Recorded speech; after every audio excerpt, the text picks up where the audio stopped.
आ रहल बा गाना यानी साउथ मूवी के अंदर का साउथ मूवी के अंदर यही बाघवा के लोग कहत रहे कि कहाँ बा बाघवा, कहाँ बा बाघवा, डेराए वाला ना हो, बाघवा लेके आइल बा गाना जानू जानू। बाहर गाना के क्या बोल है आ गाना के अगर बात कर जाओ तो गाना रिलीज कब होता, जैसे भैया खेसारी खोदले रहन इनका बर्थडे पर, वैसे ही फैंस के कहना बा कि अगर वही दिन मार्च में अगर गाना रिलीज हो जाए उनका बर्थडे के दिन यानी ट्रेंडिंग स्टार खेसारी लाल के यादव के दिन, तो गाना में 4 चांद और लग जाए। आवता गाना सोनी म्यूजिक से यानी डकैत मूवी के अंदर का एक डकैत मूवी आवता साउथ, जौना के कि टीजर यानी कि लॉन्च हो चुकल बा।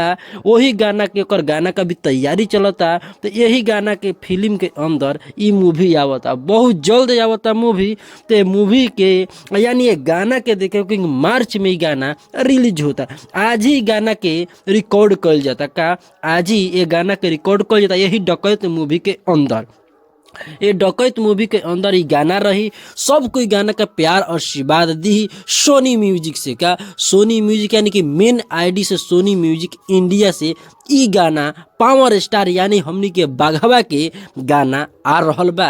तो सारा फैंस लोग के बहुत चिंतित बा कि गाना अभी तक काहे ना आइल, लेकिन पावर स्टार तो पावर स्टार है, काहे से कि अलग कल चाहेले और सबसे पहले कल चाहेले। तो देखा अपना मतलब कि गायकी के माध्यम से अपना मेहनत के बदौलत यहाँ तक पहुँचल बाड़े कि साउथ मूवी के अंदर इनकर गाना कई सारे लॉन्च बा, फिर भी लॉन्च होता। आज मीटिंग भी हो गई लखनऊ में, कहा आज मीटिंग भी भइल बा लखनऊ में कि गाना डकैत आ रहल बा। डकैत जब आवता गाना, सॉरी डकैत जब फिल्म आवता तो वही में ई गाना बा। अब भोजपुरी गाना रही कि हिंदी रही, यही सोनी म्यूजिक इंडिया के मतलब कि मेन चैनल पर आई। अभी गाना हिंदी रही कि भोजपुरी रही अभी कोई बतावल नहीं जा सकत, काहे कि अभी कोनो ऐसा खास अपडेट नहीं मिला। लेकिन जैसे ही अपडेट मालूम चली रौरा लोग के हम अपना चैनल के माध्यम से बता दें। तो अभी तक हमारे चैनल के सब्सक्राइब ना कोई लोग खब जा तो चाहे के चैनल के सब्सक्राइब कर दे जा,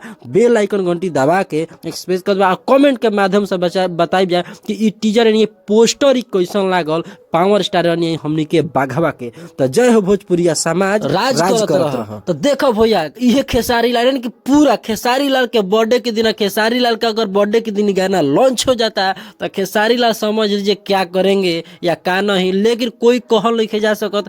पावर स्टार यानी बाघवा मूडी इंसान हमें कबो कुछ भी हो सकेला। जय पवन तय पवन यही